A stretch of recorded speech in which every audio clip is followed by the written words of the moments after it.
Ainda não, né? Vamos lá para a segunda pergunta. Posso pular agora? Posso pular? Pode. Acho que pode. Vamos ver quem vai responder a segunda. Olha que cara legal aqui também de se trabalhar, Emile Durkheim. Acho super legal a teoria dele.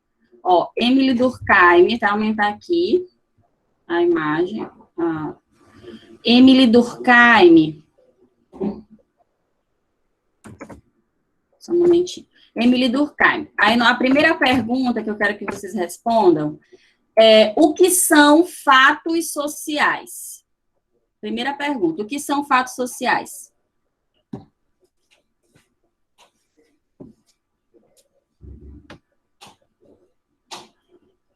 O que são fatos sociais? Professora, eu perdi alguma coisa? Oi, não escutei. É que eu cheguei agora, eu perdi alguma coisa? Nós estamos respondendo aqui as perguntas que eu estou fazendo oralmente, respondendo aqui no slide. Estou anotando aqui, editando as respostas de vocês, nós estamos discutindo essas respostas, revisando essas respostas, né? E aí, nós estamos agora na teoria Emile Durkheim, já falamos do positivismo, né, dos 3 estados que são o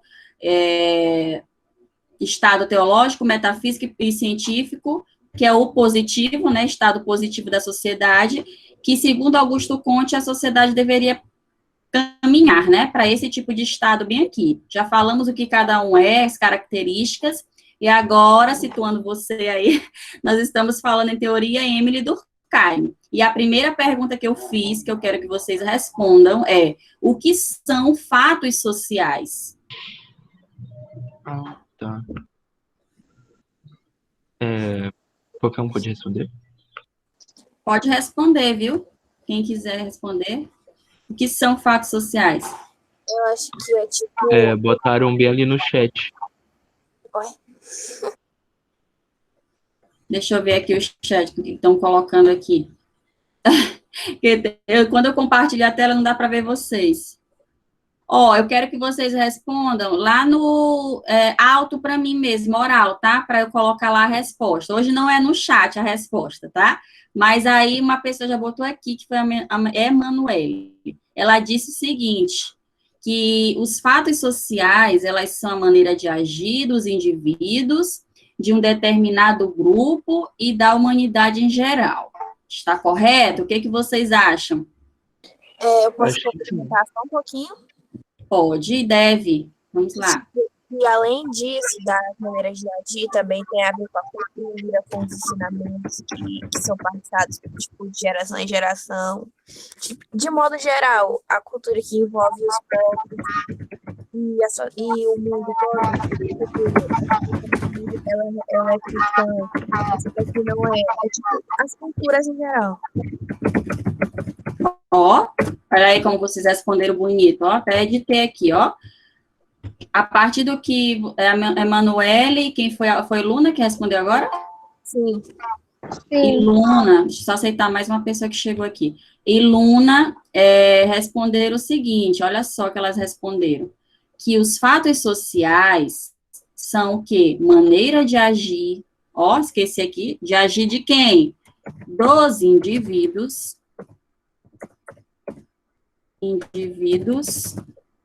através de quê? Se a gente age baseado em alguma coisa. A gente age baseado em quê que a aluna falou? Conhecimentos. Esses conhecimentos, eles são adquiridos. Por que eles são adquiridos? Que vocês aprenderam isso aí? Porque eles não são naturais, eles são sociais. A gente aprende a falar. A gente não nasce falando. Diga, Pedro ia falar alguma coisa? Acho que foi... Não seria mais ou menos, tipo, não leis, mas tipo algo que a sociedade oferece, tipo uma forma de seguir, um guia, ou coisa do tipo? Isso mesmo, e isso tem um nome, que nós já vamos responder o que Durkheim fala. A gente tem que sempre tentar pensar na teoria, tá? A gente está estudando a teoria, a gente vai se familiarizar com isso aos poucos. Não se preocupem, eu vou dar nomes para as coisas. A minha maneira de agir, para Durkheim, não é só maneira de agir. A gente entende como maneira de agir, mas ele conceitua isso, ele dá conceito para tudo, assim como Karl Marx. Então, a gente vai aprendendo. Durkheim, ele fala que maneira de agir são o quê? Maneira de agir são fatos. São o quê? Fatos sociais. Maneiras de agir são fatos sociais. E essas maneiras de agir que não são naturais, elas são sociais porque são adquiridas na sociedade. Aí a aluna complementou, olha, como que essa maneira de agir ou comportamento, que é a mesma coisa, tá? Vou botar até bem aqui, para vocês não esquecerem. Comportamento, os nossos comportamentos na sociedade, eles são baseados, né, naquilo que a gente adquire, naquilo que a gente aprende, certo? E aí a aluna disse, olha, professora, a gente aprende na cultura, por exemplo. Está errado? Não, está corretíssimo. Todo mundo aqui tem cultura, mas cultura é diferente, claro, né? E aí a gente vai aprendendo isso. Dar um outro exemplo aqui para vocês. O uso do uniforme, para vocês nunca mais esquecerem. Sempre eu gosto de dar esse exemplo, que é muito fácil de lembrar, né? Vocês usam uniforme sempre na escola. Não em casa, mas na escola. É preciso vocês usarem. E aí o que o Pedro colocou, né, que ele não disse ainda o que é, mas eu já vou responder, mas antes eu quero que vocês respondam. O colocar o uniforme, por exemplo, o comportamento de usar o uniforme, vou focar só nesse para não estender muito. O comportamento de usar o uniforme é um comportamento, é uma maneira de agir. Esse comportamento de vocês já sabem que ele não é natural, ele é social, porque vocês aprenderam que tem que usar o uniforme. E aí, o Durkheim, a partir disso, né, daquilo que é a sociedade, que são as instituições sociais, nós já aprendemos isso. Quem é a sociedade? Os indivíduos e as instituições sociais, certo? Logo, eu tenho as instituições que estão acima de quem? Dos indivíduos. Teoria de Durkheim... Na teoria de Durkheim, as instituições, elas estão acima dos indivíduos. Logo, eu tenho maneiras de agir, que são fatos sociais, e eles se caracterizam. Quais são as características desses fatos sociais que diz respeito ao meu comportamento? Durkheim vai falar de 3 características específicas desses fatos sociais. Quais são? Eu posso falar? Exterioridade, generalidade e coerção. Muito bem. Exterioridade, generalidade e coerção. Se vocês olharem na prova, vou dar uma dica aí para vocês, olharem coercitividade, generalidade, exterioridade é a mesma coisa, porque às vezes pode estar também só exterior é a mesma coisa, só geral é a mesma coisa, só coerção ou coercitivo, tudo é a mesma coisa, tá? Eu tenho fatos sociais que eles são exteriores ou de exterioridade, né? Eles são gerais de generalidade, eles são coercitivos de coerção, vou botar até aqui, coercitivo. Aí, vamos só ver se vocês estão bom. Aí, coerção. Coercitivo vem de coerção, que tem a ver com o que o Pedro disse agora, ele só não falou o conceito. Aí, quando o Pedro fala o seguinte, os fatos sociais, que são a maneira de agir, eles são impostos, não é isso, Pedro? Eles são aprendidos, mas eles também são impostos pelas instituições. Vocês têm que usar o uniforme, é um comportamento imposto para vocês. Não é só um comportamento aprendido, é um comportamento imposto. Logo, esse comportamento, ele é coercitivo. Por quê, Pedro? Eu te pergunto. O que quer dizer coercitivo? Seria algo obrigatório, tipo regras obrigatórias que devem se seguir? Isso. Regras, ó. Coercitivo vem de regras impostas. Regras impostas que devem ser seguidas, certo? Coercitivo. Aí eu pergunto, Pedro, outra pessoa pode responder. Vou até botar aqui embaixo. Coerção é a mesma coisa que coesão? Bom, Eu posso responder ou alguém vai querer também? Pode responder. Pode responder. Bom, pelo que eu tô sabendo, é tipo, eu vou pegar por exemplo de português, que a gente tá estudando mais ou menos essas coisas. Coesão Isso, seria aquilo que se conecta, aquilo que tem uma ligação. isso, Coesão seria leis. Então, para rolar a coesão, é preciso ter coerção. Então, eles se interligam os dois, sabe? Para ter a isso. coesão, é preciso ter primeiro a coerção. Eu acho que é assim. Isso, olha só, muito bem, conseguiu compreender a sacada do Durkheim, não é a minha sacada não, é do Durkheim, viu? Durkheim vai dizer o quê? Ó, para a sociedade caminhar harmonicamente, deve haver primeiro coerção, né? Que são o quê? Aceitação, imposição de... Coerção, na verdade, coerção é imposição. Coesão é aceitação, não é isso? Os indivíduos, eles fazem o quê? Para que a sociedade caminhe harmonicamente, coesa. Eles aceitam a coerção. Se vocês não usam uniforme, vocês não vão ter o quê? Vocês não vão possuir coesão. Não vão contribuir para a coesão, vocês vão contribuir para o que ele chamou de anomia. Olha outro conceito. Anomia. Anomia é o quê? Quem lembra? Anomia é o quê? Aqui eu tenho regra. Anomia é como se fosse a fraqueza dos fatos sociais nas instituições, a falta delas na sociedade. Isso, tá certo, tá certo. Mas olha, não, aqui, né? Lembrar do anão, né? Não é anão. Tem a ver com o quê? A de não, né? Ó, vou estar escrevendo aqui só para vocês terem uma base. A é não. Nomia é regra. A própria palavra já diz isso, tá? Nomia é regra.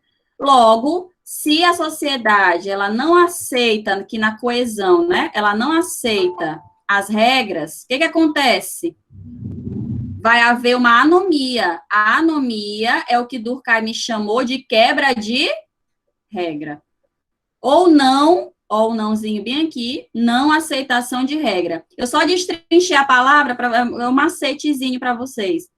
Para quem tem dificuldade de lembrar, é igual na matemática também, viu? Às vezes a gente usa as palavras para fazer uns macetes. Anomia, esse prefixo tem a ver com não, sempre nas palavras. Adverso, né? Igual adverso. Averso é contrário, né? E aí, o não mesmo, é aquilo que é contrário, aquilo que não é aceito. Anomia tem a ver com regra, tá? Então, quando o indivíduo ele não aceita uma regra, ele está no estado de Durkheim, que Durkheim chama de anomia. Inclusive, ele vai dizer que é um estado patológico da sociedade. Doentio mesmo, como ele chama. Patológico. Patologia de doença, né? Para quem sabe. Aí, quem não sabe, no caso.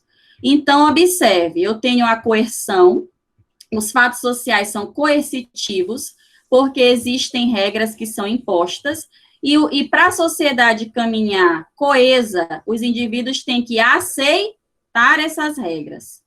Você pode até não usar uniforme, mas as regras, elas vão deixar de existir? Não. Você vai sofrer o quê? Punição, se você tiver num estado de anomia, e você vai gerar falta de coesão. Até rimou, né? Falta de coesão, punição é falta de coesão, né? Porque você não cumpriu as regras. Então, gera falta de regra, não cumprimento de regra, gera falta de coesão. Olha só que lindo. Então, aí você vai sofrer falta de regra, que gera punição, né? Tudo isso vai ser imposto para o indivíduo. Não só as regras, como as punições. Olha que legal na sociedade, né? A gente não tem saída muito, não. A gente tem que aceitar as regras se a gente quiser fazer parte da instituição. Não é dizer que você vai ter que ser uma pessoa passiva, tá, gente? Nem a sociologia ensina isso.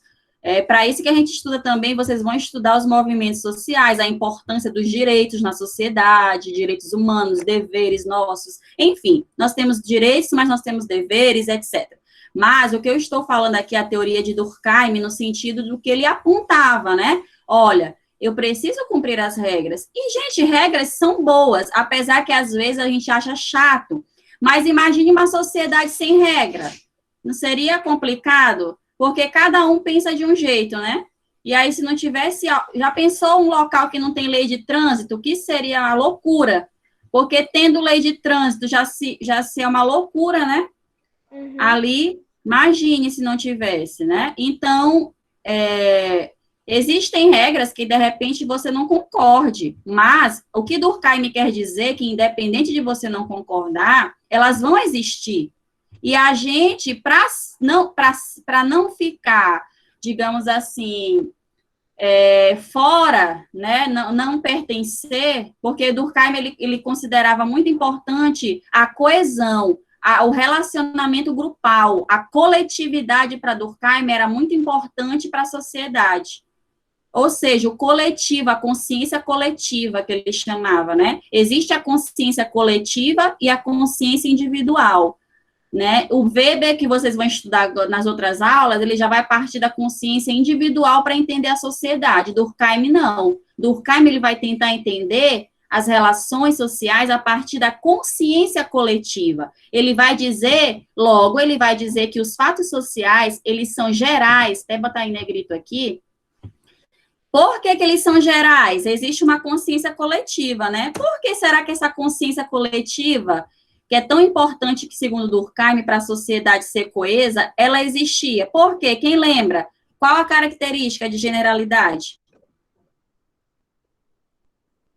Quem lembra? Os fatos sociais são gerais, de generalidade. Por quê? Que se repete em alguns indivíduos, professor. Alguns não, a todos. As regras, elas são É isso que eu ia para falar mais ou todos. menos, que é, tipo, toda instituição, se alguém discordar e for em minoria, não será levado a sério, se eu posso dizer assim. Isso, as regras, um ou outro questiona, né? Acontece. Mas as regras, elas não deixam de existir. Elas são impostas a nós, né? E se eu faço parte de uma escola, eu vou ter que me adequar naquelas regras, senão eu não vou fazer parte, né? Eu não vou ser aceita necessariamente, no sentido bom da coisa, né? Então, generalidade é porque é para todos.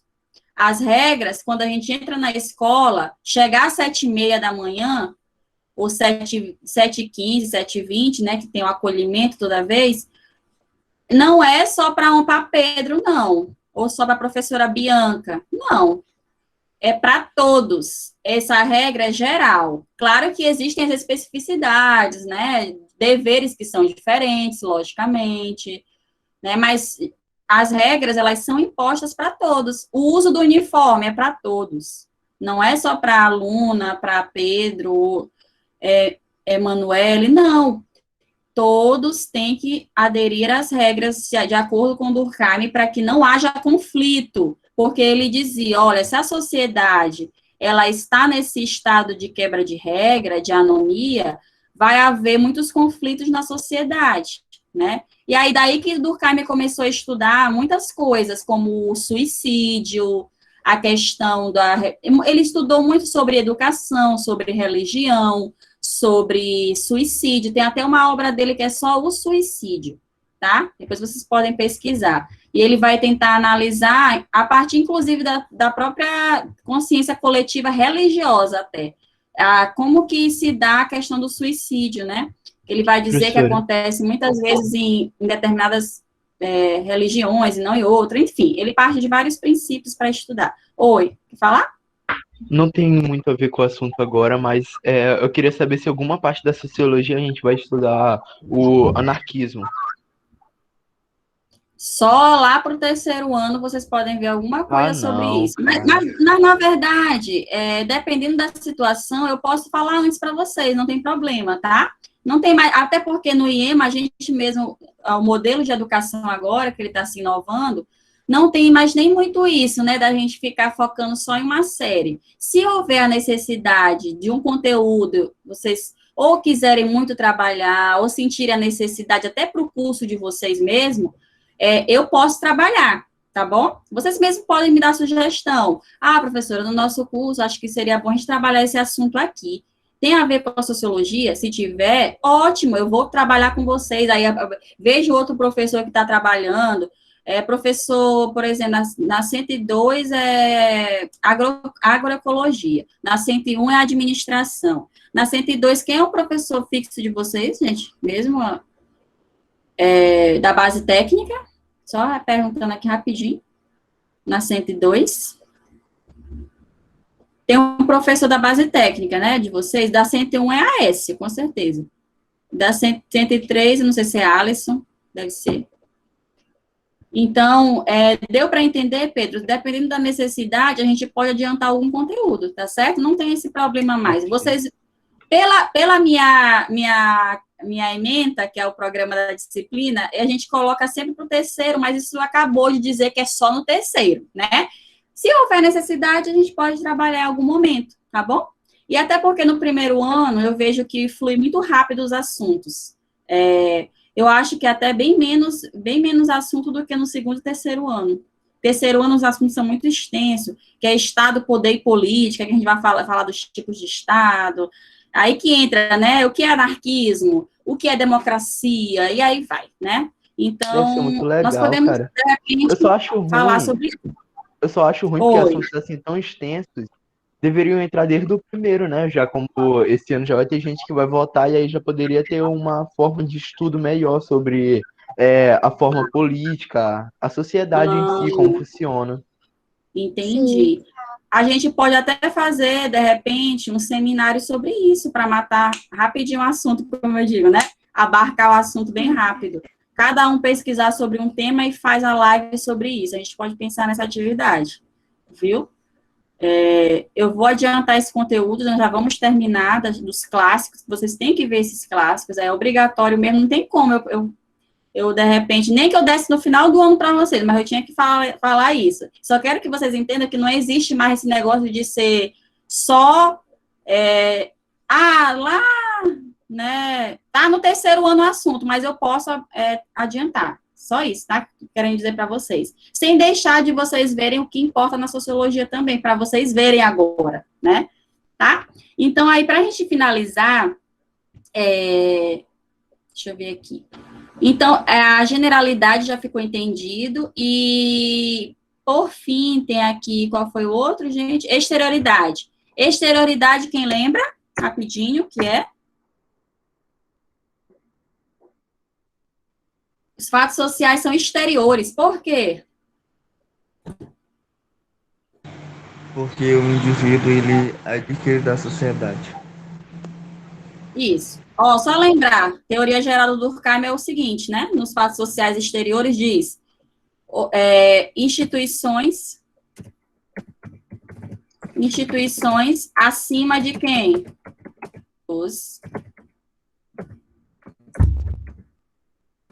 Acima de quem? Dos indivíduos. Indivíduos. Isso, muito bem. Entendido até aí. Posso pular para Marx rapidinho? Sim, pode. Basicamente, a prova vai ter fato social, essas coisas todas aqui que eu falei com vocês, né? E aí, estudem. Nós temos agora aqui teoria em Karl Marx. Nós falamos de método, né? Quem lembra qual é o método de Marx? Rapidinho. Teoria em Marx. Quem lembra qual é o método de investigação? Método. Qual era? Método materialista, né? Não era o que tinha de economia, alguma coisa assim? É porque eu não estou muito lembrado agora. Isso.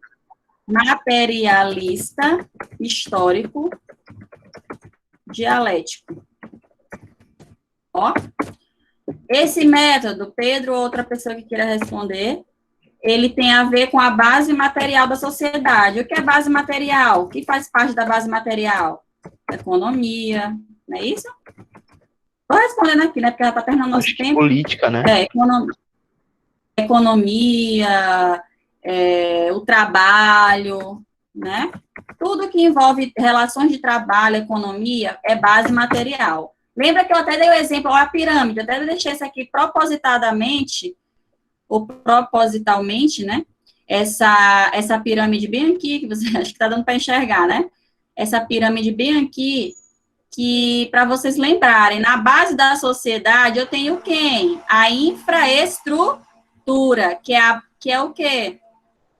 A economia, o trabalho. Lembra que eu até disse assim, ó, imagine a sociedade para Marx, né? Com uma pirâmide, que na base eu tenho quem? Eu lembrei agora, infraestrutura e em cima parece que a ideologia, alguma coisa assim. Se eu não me engano, é A isso. ideologia é a superestrutura. Bem aqui, ó.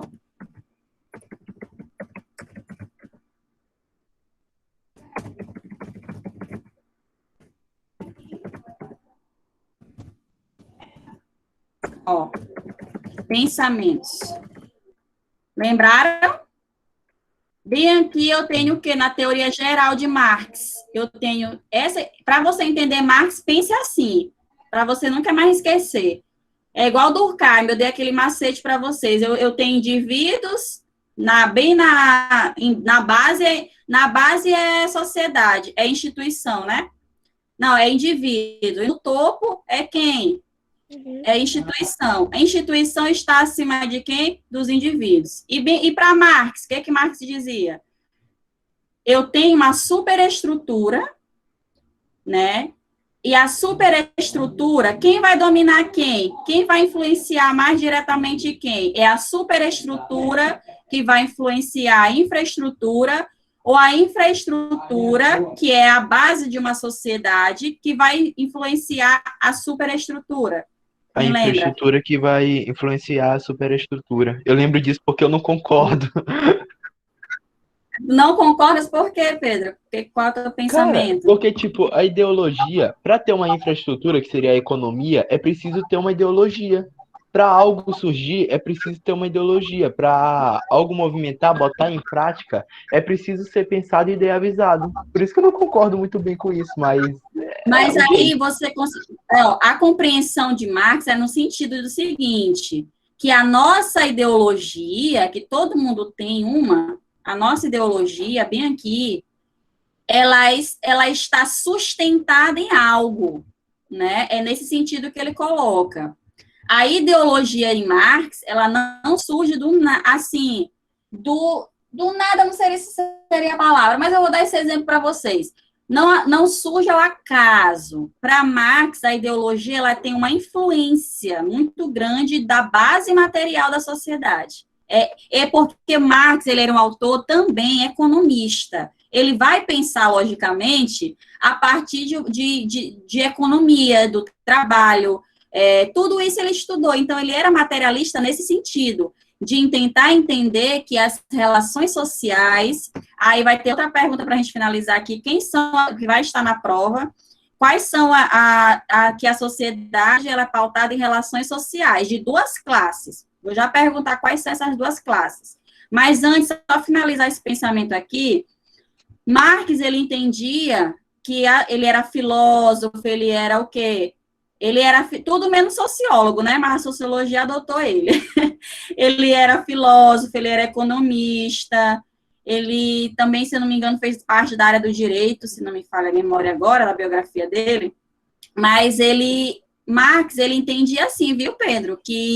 E cada autor é diferente, né? A partir daquilo que ele estuda. E aí vai da gente, claro, concordar ou não com aquela teoria, mas a gente tem que ter um bom embasamento, por que não concordar também, né? E pensar em um outro autor que possa tentar, não, eu acho que o Durkheim, ele consegue, professora, compreender melhor porque existe desigualdade. Será que o Durkheim vai dar conta de entender isso? Por que existe desigualdade social, econômica? O Marx vai. O Marx, ele vai ser um autor que vai dar esse aparato para a gente, essa sustentação de tentar entender por que no trabalho existem relações desiguais. Por que na sociedade capitalista, o burguês, ele é mais favorecido? Isso não é natural, isso é uma construção histórica. E Marx, ele vai partir de um método chamado método materialista histórico da sociedade, dialético, né? Por que dialético? Lembra que eu falei para vocês o que é dialética? Movimento contraditório. Lembra? Por que contraditório? Existem duas classes. E aí alguém me responde, quais são essas classes que são antagônicas, contraditórias no seu desenvolvimento na sociedade, na sua manifestação na sociedade? Quais são essas duas? Burguesia e... Nossa, que ódio. Prolet... alguma coisa. Proletariado. Isso, É uma muito palavra bem obrigado. feinha. Ó, burguesia e proletariado. Ó, até eu me enrolo. Proletariado, ó. Que é o proletário, né? Aí eu pergunto, quem é esse burguês para Marx? Quem é o burguês na sociedade? Quem é o burguês?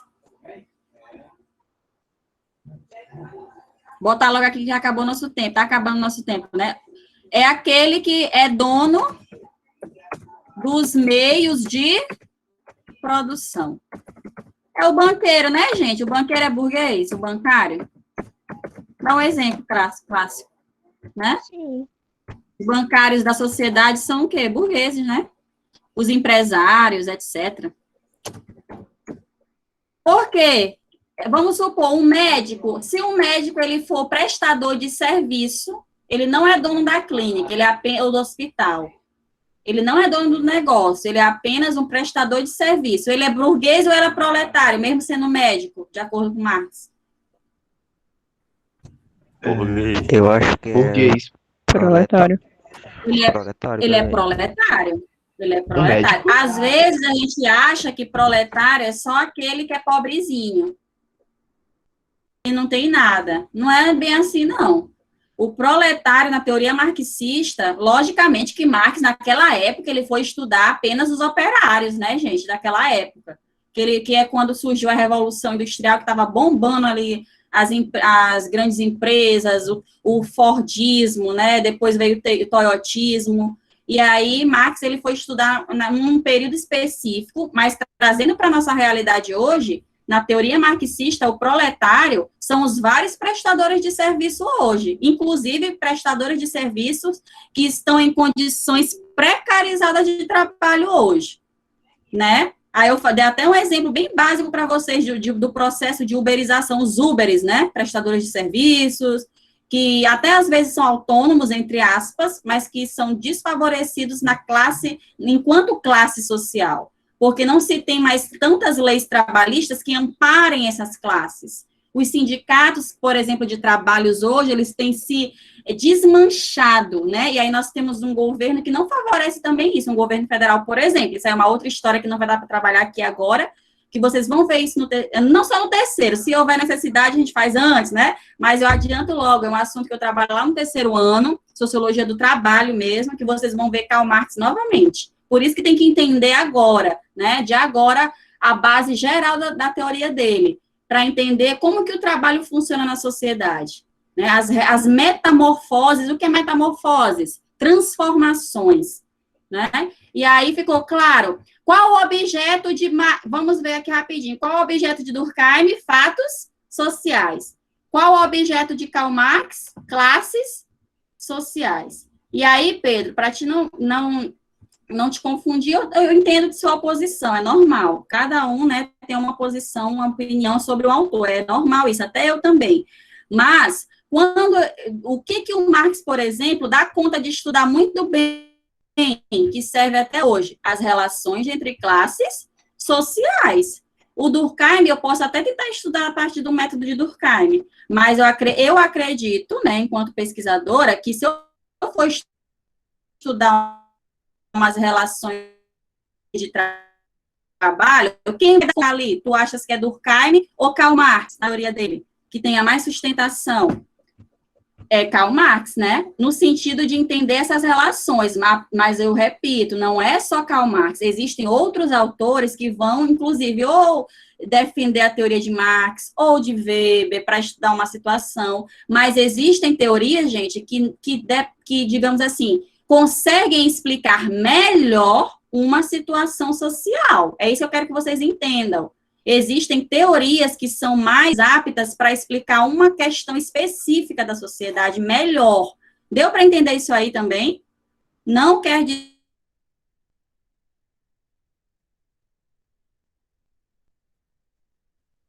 dizer, não, ou só a teoria de Marx.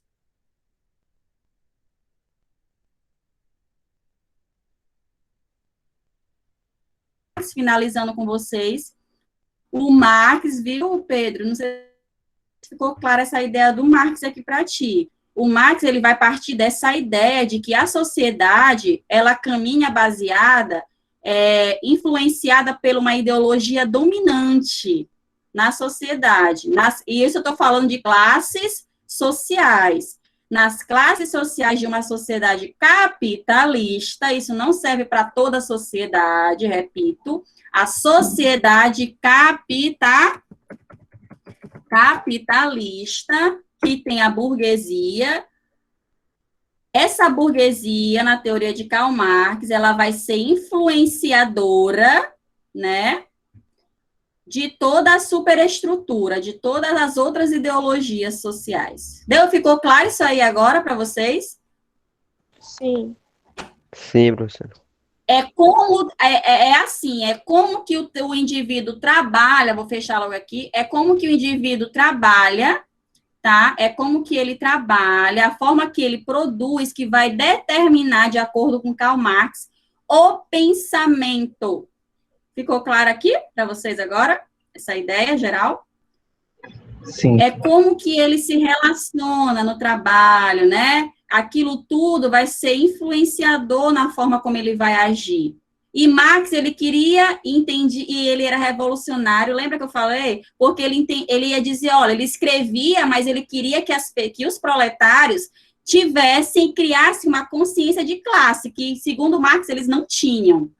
Marx dá outro conceito para não ter consciência de classe. Ele diz o quê? Alienado.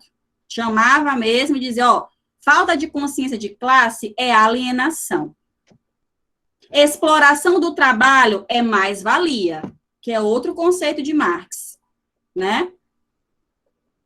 Ficou claro aqui essa teoria mais geral para vocês? Até agora, método, classe social, quem são, quem influencia quem, tá? E as relações entre essas classes vocês vão estudar melhor depois. Essas metamorfoses no trabalho, como é que se dão essas relações? Eu dei só alguns exemplos para vocês, tá? Por hoje é só, nós passamos uns minutinhos, mas gostaram da aula de hoje? Foi bacana? Deu para compreender? O que vocês me dizem?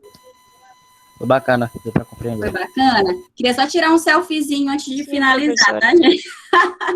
Antes de finalizar aqui com vocês, tá? Deixa aqui.